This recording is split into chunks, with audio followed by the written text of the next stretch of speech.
Well, hello then, I do hope you're all well. Now, did these pathetic Tory MPs really have a hilarious meltdown about the word scab? Now, this is a continuation from the last video, where it starts off from where Mick Whelan finally gets his opportunity to put the record straight from the last conversation. Then he went down the route of picket line talk, so to speak, and then watched these Tory MPs proper have a fit of the vapours, and proper started clutching their pearls. I want to give you the chance to put that on your views on the record. Brief points in relation to your statement about we took 28% for DOO. No, we didn't. That was settled separately. But go and look at the agreement, or I'll send it to you. On top of that, this isn't about power. This is about the people that we represent and what they want us to do, and how they feel impacted. Right? No worker rushes to go on strike. No worker wants to lose money, and no worker wants to receive the levels of abuse that we receive, particularly in the transport sector, when we go on strike. So, therefore, it is a last resort. The trouble is these issues happen when they happen. It isn't because of when you're at the height of your power or the weakness of your leverage at a point in time. It's about when the situation happens that drives that dispute to occur. I'll make that quite clear. And as for Scab charter that you've created or the government's created and passed recently, that's what it'll be. And the real problem in an industry like ours, there's still people not being spoken to scabbed in 1955 and 1982. And of course, Scab labour can only work for Scab management. And what it will do, it will impact and destroy the industrial relations of this industry going forward, where 97% of the time we work in partnership with our employers, which is what people seem to forget. So anybody who employs any Scab labour, if it's unsafe, right, we won't be working with them. I'll make that quite clear. I will put that on the record. And afterwards, anybody who's employed any Scab labour, we will look at them as our employers in a different way. You've used the word scab. Huh? Anybody who breaks the strike and crosses the picket line.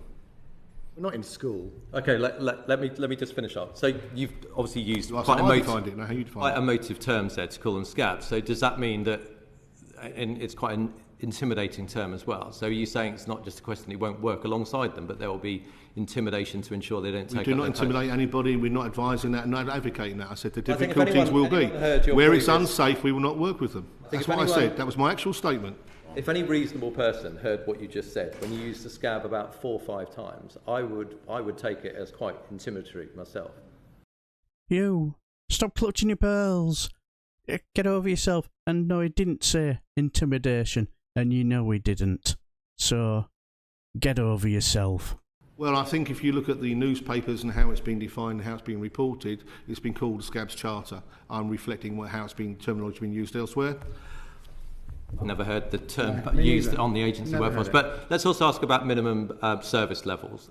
You've never heard of the term scab? I would say you were a liar. And the proposal to bring those in, they're widely used on the continent.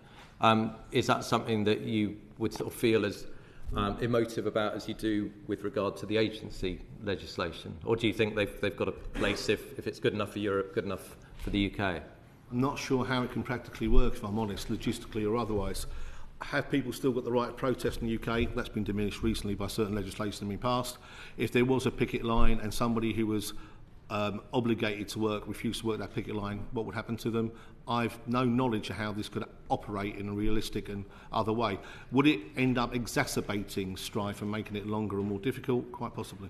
Okay, and Mr Deputy, again, I should give you the chance to state your views on. I don't think minimum service legislation will work here. We won't cooperate with it in any event as a trade union. And I think these laws that are being talked about to further weaken the ability of trade unions, and really what we're talking about here is taking power away from working class people to address what is already an imbalance of power in where they work.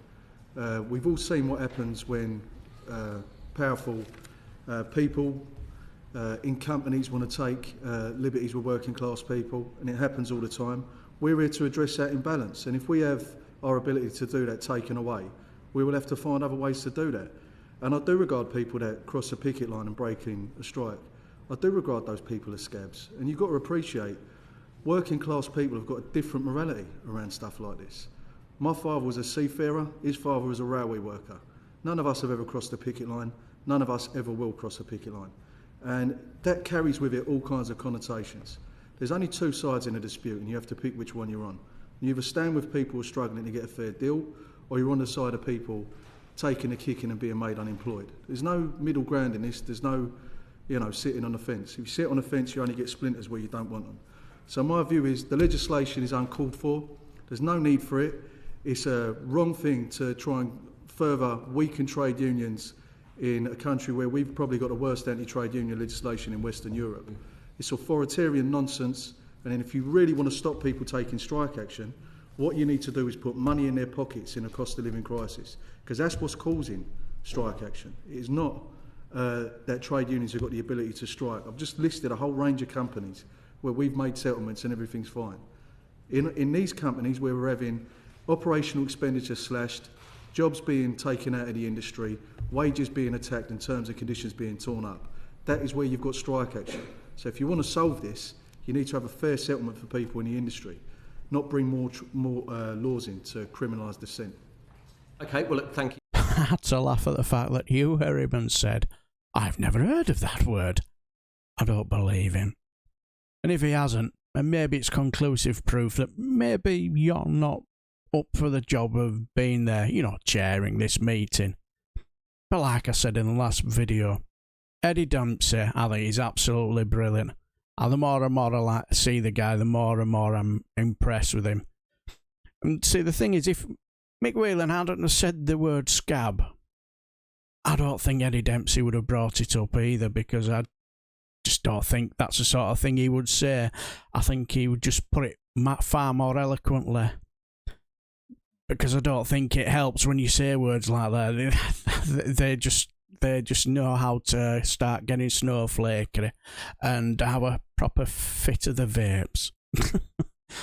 But yeah, we finished it off, and where he talked about, he'd put it far more eloquently than Mick Whelan did, and I thought it was absolutely brilliant. Not you? Right.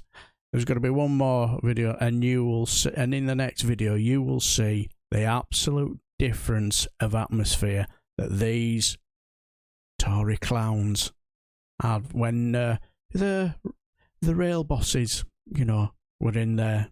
Oh, it was like having a cup of tea. Anyway, I do hope you enjoyed the video. Until the next time, I shall bid you farewell and take care.